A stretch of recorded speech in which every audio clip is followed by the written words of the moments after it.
Well, in the past, it's been pretty stressful because I've normally had 5 finals in the week. But now being a junior, I think junior and seniors, once you get more of the general requirements out of the way and you get into actual classes in your major, I think that it's more final projects and papers and things like that. I think that the overall the overall workload with tests is more stressful.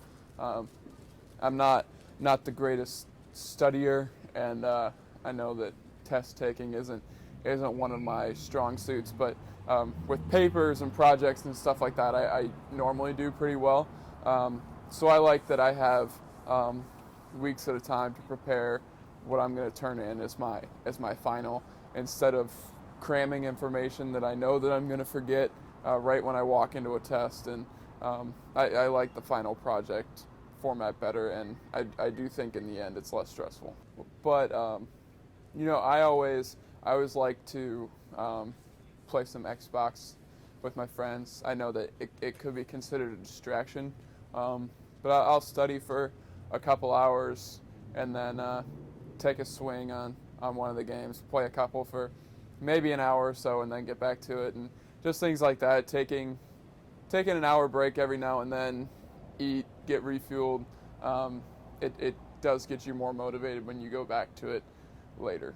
Sometimes I know in past years, especially if I come into finals week, like if I don't have tests on one of the days, um, like let's say I don't have tests on a Tuesday, Monday night I'll say, hey, I can play video games this whole night and just study tomorrow, and that's actually not the right way to do things. It not not very good for your final test score. So yeah, that does happen sometimes, but you do need to stop and refuel at times.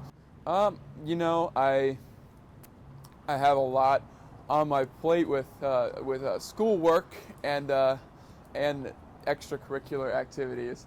Um, so I do put things off because I'm doing other things, but um, it does kind of bite me in the butt sometimes because it gets down to the night before the test and I'm cramming. But um, luckily, I only have 2 written exams this year,